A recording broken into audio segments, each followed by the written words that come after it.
जय श्री राम। मैं वसंत रावल। आज मैं आपको बताने आया हूं जन्म कुंडली का 12वां भाव खाली हो तो उसका फलादेश कैसे किया जाता है।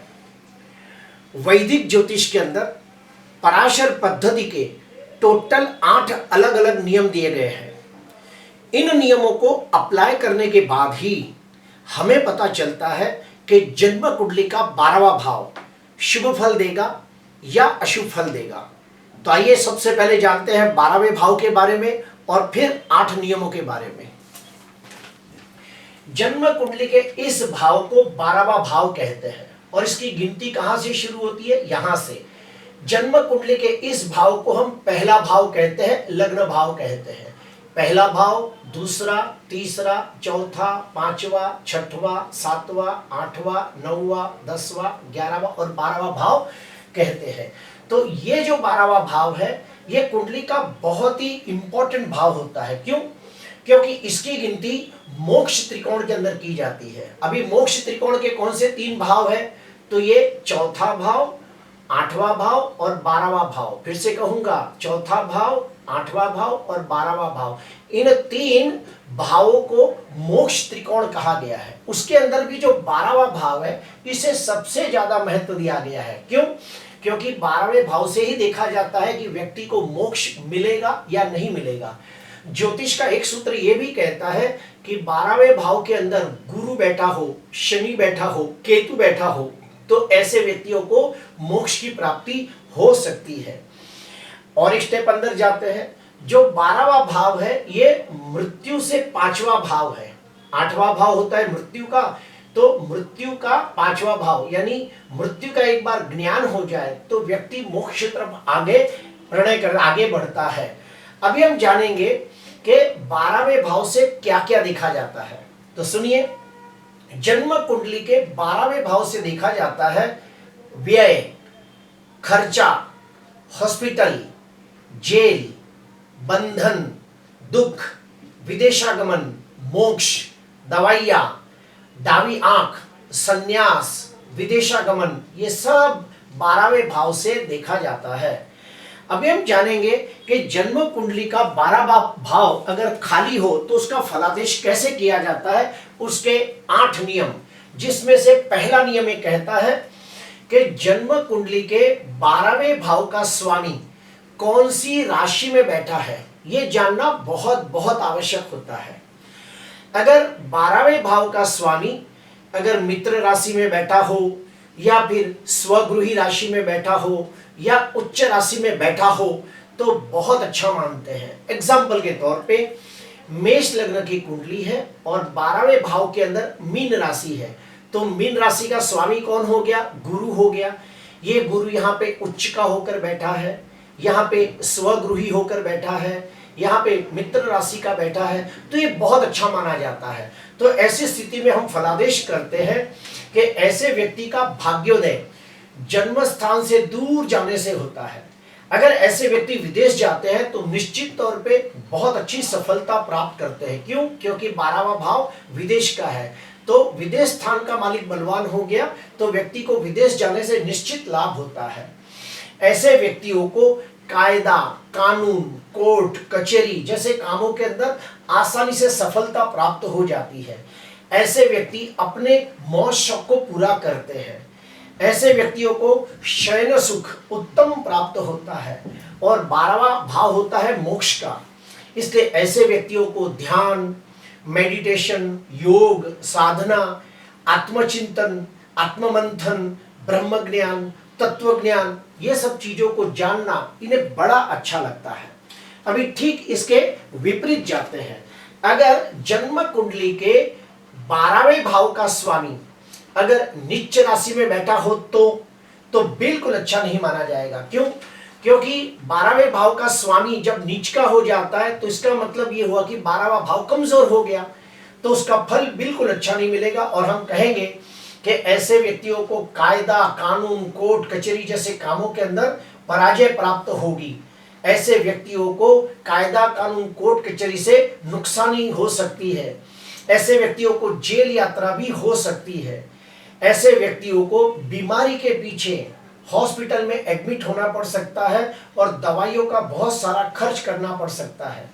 ऐसे व्यक्तियों को वैवाहिक जीवन के अंदर जो जातीय सुख मिलना चाहिए, यानी कि शयन सुख प्राप्त होना चाहिए, वो बरोबर प्राप्त नहीं होता। ऐसे व्यक्ति बेफिजूल में अपने खर्चे बढ़ा देते हैं और झूठा दिखावा करने के लिए धन खर्च करते हैं। अभी हम आते हैं पराशर पद्धति का दूसरा नियम। तो दूसरा नियम ये कहता है कि जन्म कुंडली के 12वें भाव का स्वामी अगर केंद्र भाव में बैठा हो या फिर त्रिकोण भाव में बैठा हो तो बहुत अच्छा फल मिलता है। आपके सामने है कि 12वें भाव के अंदर मीन राशि है और उसका स्वामी है गुरु। तो लग्न में बैठा है, चौथे भाव में बैठा है, अगर यहाँ बैठा है तो बहुत अच्छा मानते हैं क्योंकि ये केंद्र भाव है। उसी प्रकार ये है त्रिकोण भाव। तो 12वें भाव का स्वामी अगर केंद्र भाव में बैठा हो, त्रिकोण भाव में बैठा हो तो निश्चित तौर पे बहुत अच्छा फल देता है। और ऐसे समय हम कह सकते हैं कि ये व्यक्ति का भाग्योदय जन्म स्थान से दूर जाने से होगा। ऐसे व्यक्तियों को विदेश जाकर धनवान, यशवान, कीर्तिवान बनने के योग बनते हैं और ये लोग धनवान होने के बाद सबकी आर्थिक सहायता भी करते हैं। ऐसे व्यक्ति सर्व प्रकार के सांसारिक सुख और भौतिक सुखों की प्राप्ति करते हैं और समाज के उद्धार के लिए, समाज के उत्थान के लिए और धार्मिक आध्यात्मिक कामों के लिए धन खर्च करते हैं। ऐसे व्यक्तियों को कायदा, कानून, कोर्ट कचहरी के अंदर आसानी से सफलता प्राप्त हो जाती है और ऐसे व्यक्तियों को उत्तम कक्षा का शयन सुख प्राप्त होता है। 12वां स्थान जो है ये है ध्यान, मेडिटेशन, योग साधना, आत्मचिंतन, आत्ममंथन, ब्रह्म ज्ञान, तत्व ज्ञान, मंत्र सिद्धि, ये सब चीजों का है। तो जब 12वें स्थान का स्वामी केंद्र त्रिकोण में बैठा हो तो 12वें भाव का बहुत अच्छा फल मिलता है। अभी ठीक उसके विपरीत जाते हैं, उल्टा फल। अगर 12वें भाव का स्वामी अगर 6वें या 8वें भाव में बैठा हो तो इसे विपरीत राजयोग भी कहते हैं, लेकिन उसमें कंडीशन है कि जब विपरीत राजयोग देखना हो तो लग्नेश की स्थिति को भी देखना होता है। अगर लग्नेश बलवान होगा तो ही विपरीत राजयोग का फल मिलेगा। अगर जो 12वें स्थान का स्वामी 6वें और 8वें भाव में बैठा हो और अगर जो लग्नाधिपति बलवान न हो तो बिल्कुल अच्छा फल नहीं मिलेगा। और हम कहेंगे कि ऐसे व्यक्तियों को विदेश जाने में बहुत सारी अड़चनें, रुकावटें, तकलीफें आएगी। ऐसे व्यक्तियों का स्वभाव भी बहुत कंजूस होता है।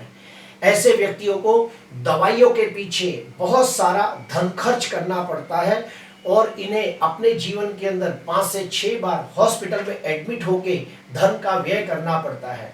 ऐसे व्यक्तियों को अपने वैवाहिक जीवन के अंदर भी जो जातीय सुख यानी कि जो शयन सुख प्राप्त होना चाहिए उसकी संतुष्टि प्राप्त नहीं होती और ऐसे व्यक्तियों को ध्यान, मेडिटेशन, योग साधना ये सब करने में बहुत दिक्कतें, अड़चनें, रुकावटें आती है। अभी हम आते हैं आगे का नियम कि जन्म कुंडली का एक नियम ये भी कहता है, तीसरा नियम ये कहता है कि 12वें भाव का स्वामी अगर जो शुभ कर्तरी योग में बैठा हो तो बहुत अच्छा माना जाता है। अगर 12वां भाव भी शुभ कर्तरी योग में हो तो अति उत्तम माना जाता है। एग्जाम्पल लेते हैं, सिंह लग्न की कुंडली है और 12वें भाव के अंदर कर्क राशि है, ये खाली है। तो आप देखिए 12वें भाव के इस तरफ है गुरु, इस तरफ है शुक्र, तो हम कहेंगे कि 12वां भाव शुभ कर्तरी योग में आ गया। ठीक उसी प्रकार 12वें भाव का स्वामी कौन है? चंद्र है। ये चंद्र 10वें भाव में बैठा है, एक तरफ है बुध, एक तरफ है शुक्र, तो हम कहेंगे कि व्ययेश चंद्र शुभ कर्तरी योग में आ गया है। वैसे ही यहाँ पे चंद्र, यहाँ पे गुरु और शुक्र भी हो सकता है, यहाँ पे बुध और चंद्र भी हो सकता, बुध और शुक्र भी हो सकता है, कोई भी हो सकता है। तो अगर जो 12वां भाव दो शुभ ग्रहों के बीच में आ गया हो और 12वें स्थान का स्वामी भी अगर दो शुभ ग्रहों के बीच में आ जाए तो हम कहेंगे कि व्यय भाव शुभ कर्तरी योग में है, व्ययेश शुभ कर्तरी योग में है, तो इसका बहुत अच्छा फल देखने को मिलता है। क्या अच्छा फल देखने को मिलता है? तो हम कहेंगे कि ऐसे व्यक्ति को वैवाहिक जीवन के अंदर शयन सुख उत्तम प्राप्त होगा। ऐसे व्यक्तियों को विदेश जाने से भाग्योदय होगा। ऐसे व्यक्ति धार्मिक कार्यों में धन खर्च करेंगे। ऐसे व्यक्तियों को कायदा कानून कोर्ट कचहरी के अंदर बहुत जल्दी सफलता प्राप्त होगी, विजय प्राप्त होगी। ऐसे व्यक्ति धर्म आध्यात्म की ऊंचाइयां प्राप्त कर सकते हैं। इस प्रकार से फलादेश किया जाता है। अभी ठीक उसका उल्टा, अगर 12वां भाव दो पाप ग्रहों के बीच में हो तो बिल्कुल अच्छा नहीं माना जाएगा।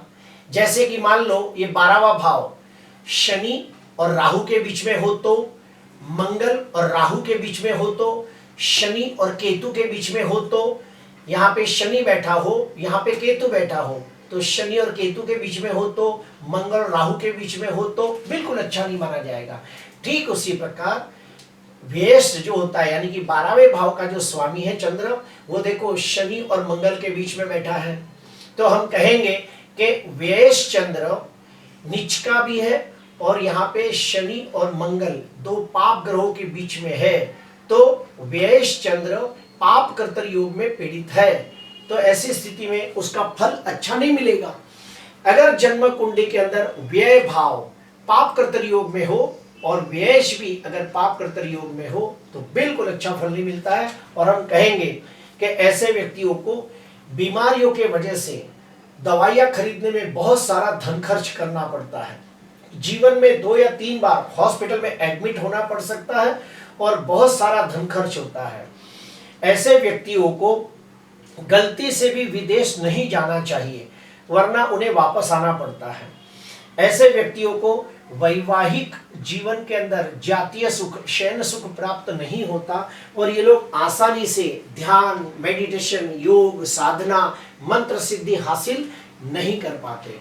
अभी हम आते हैं दूसरे और एक नियम के तरफ जा रहे हैं कि अगर जन्म कुंडली का जो 12वां भाव है, अगर उसका स्वामी कोई शुभ योग बनाता हो तो, कोई राजयोग बनाता हो तो सोने पे सुहागा जैसा फल प्राप्त होगा। एग्जाम्पल लेते हैं, सिंह लग्न की कुंडली के अंदर 12वें स्थान के अंदर कर्क राशि है। कर्क राशि का स्वामी कौन है? चंद्र है। अभी ये 12वें स्थान का स्वामी चंद्र गुरु के साथ गज केसरी योग बना रहा है। व्ययेश चंद्र मंगल के साथ महालक्ष्मी योग बना रहा है। तो जब व्ययेश आपकी कुंडली में कोई भी हो सकता है, आपकी कुंडली में चंद्र मंगल गुरु बुध शुक्र सूर्य कोई भी हो सकता है, तो आपकी कुंडली का व्ययेश ग्रह अगर जन्म कुंडली के अंदर कोई शुभ योग राजयोग निर्माण करता हो तो सोने पे सुहागा जैसा फल मिलेगा। और हम कहेंगे कि ऐसे व्यक्तियों का भाग्योदय विदेश जाने से होगा। ऐसे व्यक्ति समाज के उद्धार के लिए समाज के उत्थान के लिए बहुत सारा धन खर्च करेंगे। ऐसे व्यक्ति धार्मिक आध्यात्मिक ऊंचाइयां प्राप्त करेंगे। इन्हें स्पिरिचुअल ज्ञान प्राप्त करना बहुत अच्छा लगता है। ऐसे व्यक्तियों को अपने वैवाहिक जीवन के अंदर भी शयन सुख उत्तम कक्षा का प्राप्त होता है। ऐसे व्यक्तियों को कायदा कानून कोर्ट कचहरी जैसे कामों में आसानी से सफलता प्राप्त होती है।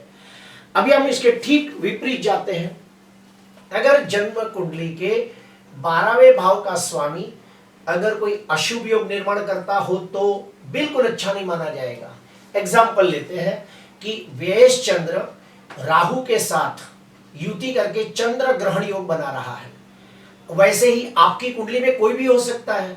आपकी कुंडली का व्ययेश कोई भी ग्रह हो सकता है। जैसे कि व्ययेश सूर्य राहु के साथ युति करके सूर्य ग्रहण योग बनाता हो तो, व्ययेश मंगल राहु के साथ युति करके अंगारक योग बनाता हो तो, व्ययेश गुरु राहु के साथ युति करके चांडाल योग बनाता हो तो, व्ययेश शनि राहु के साथ युति करके श्रापित योग बनाता हो तो, व्ययेश बुध राहु के साथ जड़त्व योग बनाता हो तो बिल्कुल अच्छा नहीं माना जाएगा। और हम कहेंगे कि ऐसे व्यक्तियों को कायदा कानून कोर्ट कचहरी जैसी चीजों में नुकसान हो सकता है।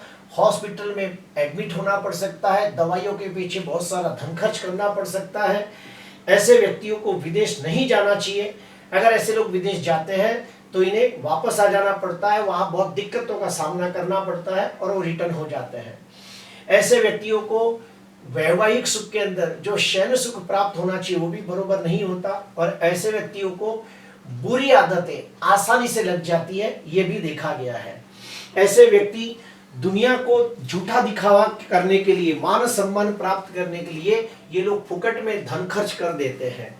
तो इस प्रकार से प्रेडिक्शन किया जाता है। अभी हम आगे बढ़ते हैं।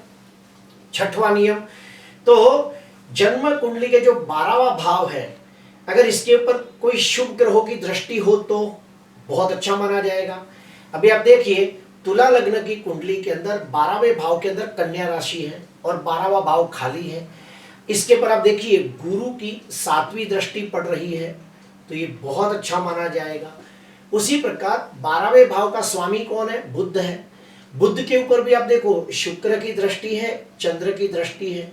तो नियम ये कहता है कि 12वें भाव के ऊपर शुभ ग्रहों की दृष्टि हो या फिर 12वें भाव के स्वामी के ऊपर शुभ ग्रहों की दृष्टि हो तो सोने पे सुहागा जैसा फल प्राप्त होता है। क्या फल प्राप्त होता है? तो सुनिए, ऐसे व्यक्ति में, ऐसी स्थिति में हम कहेंगे कि ऐसे व्यक्ति को शयन सुख उत्तम प्राप्त होता है। ऐसे व्यक्तियों को कायदा कानून कोर्ट कचहरी में आसानी से सफलता प्राप्त हो जाती है। ये लोग विदेश जाए तो बहुत अच्छा धन कमाते हैं, विदेश जाकर धनवान, यशवान, कीर्तिवान बनते हैं। ऐसे व्यक्ति समाज के उद्धार के लिए, समाज के उत्थान के लिए बहुत सारा धन खर्च करते हैं और ऐसे व्यक्ति धन कमाते भी बहुत हैं और अपने मौज शौक ऐशो आरामी के लिए बहुत सारा धन खर्च भी करते हैं और जिंदगी के मजे भी लूटते हैं। अभी ठीक उसके अपोजिट जाते हैं। अगर 12वें स्थान के ऊपर कोई अशुभ ग्रहों की दृष्टि हो तो बिल्कुल अच्छा नहीं माना जाएगा। अशुभ ग्रह कौन कौन है? मंगल, शनि, राहु, ये सब पाप ग्रह हैं। अगर ये पाप ग्रहों की दृष्टि 12वें भाव पर पड़ती हो तो अच्छा नहीं माना जाएगा। उसी प्रकार 12वें भाव का जो स्वामी है, अगर उसके ऊपर भी अगर जो मंगल की दृष्टि हो, शनि की दृष्टि हो तो अच्छा नहीं माना जाएगा। आपकी कुंडली के अंदर 12वें भाव का स्वामी कोई भी हो सकता है, सूर्य, चंद्र, मंगल, बुध, गुरु, शुक्र, कोई भी हो सकता है। अगर उसके ऊपर मंगल की दृष्टि पड़ती हो, शनि की दृष्टि पड़ती हो तो बिल्कुल अच्छा फल नहीं मिलेगा और हम कहेंगे कि ऐसे व्यक्तियों को कायदा कानून कोर्ट कचहरी के अंदर दंड प्राप्त हो सकता है। ऐसे व्यक्तियों को विदेश जाने से बहुत सारी दिक्कतों का सामना करना पड़ सकता है और वहां पे स्थिरता प्राप्त नहीं होती। ऐसे व्यक्ति को जीवन में एक बार कर्जदार हो जाते हैं और वो कर्जा भरने के लिए अपनी कोई प्रॉपर्टी भी बेचनी पड़ती है। ऐसे व्यक्तियों को वैवाहिक जीवन के अंदर शयन सुख यानी जातीय सुख बराबर प्राप्त नहीं होता। ऐसा सब प्रेडिक्शन किया जाता है। अभी हम आते हैं आखिरी नियम। जन्म कुंडली के अंदर व्ययेश जो राशि में बैठा हो, ध्यान से सुनना, जन्म कुंडली के अंदर व्ययेश जिस राशि में बैठा है, नवमांश कुंडली में भी उसी राशि में बैठा हो तो हम उसे राशि वर्गोत्तमी कहते हैं। ठीक उसी प्रकार जन्म कुंडली का व्ययेश जिस भाव में बैठा हो, नवमांश कुंडली में भी उसी भाव में बैठा हो तो उसे भाव वर्गोत्तमी कहते हैं। तो अगर आपकी कुंडली के अंदर व्ययेश ग्रह नवमांश कुंडली के अंदर राशि वर्गोत्तमी होता हो, भाव वर्गोत्तमी होता हो तो निश्चित तौर पे 12वें भाव का बहुत अच्छा फल प्राप्त होता है। उसके बाद का ये नियम कहता है कि जन्म कुंडली के अंदर जो 12वें भाव का स्वामी है, ये अगर मित्र नक्षत्र में बैठा हो तो बहुत अच्छा फल देगा और अगर शत्रु नक्षत्र में बैठा हो तो बिल्कुल अच्छा फल न देगा। इसके अलावा हमें और एक चीज देखनी होती है कि व्ययेश का षड्बल कैसा है। व्ययेश ग्रह षोडश वर्ग कुंडलियों के अंदर कैसी स्थिति में है, यानी कि नवमांश, D2, D4, D5, D10, D16, ये जो चार्ट है जिसे हम षोडश वर्ग कुंडलियां कहते हैं। तो व्ययेश अगर षोडश वर्ग कुंडलियों के अंदर शुभ स्थिति में बलवान होगा तो 12वें भाव का बहुत अच्छा फल प्राप्त होगा और अगर जो व्ययेश षोडश वर्ग कुंडलियों के अंदर शुभ स्थिति में ना हो तो 12वें भाव का बिल्कुल अच्छा फल प्राप्त नहीं होता। और ये सारी बातों का फल कब मिलता है? जब व्ययेश की महादशा, अंतदशा, प्रत्युंत दशा, सूक्ष्म दशा आती है तब ये सारी बातों का फल देखने को मिलता है। प्रिय दर्शकों, आज के लिए बस इतना ही। आपको अच्छा लगा हो तो जरूर लाइक करना, सब्सक्राइब करना। नमस्कार।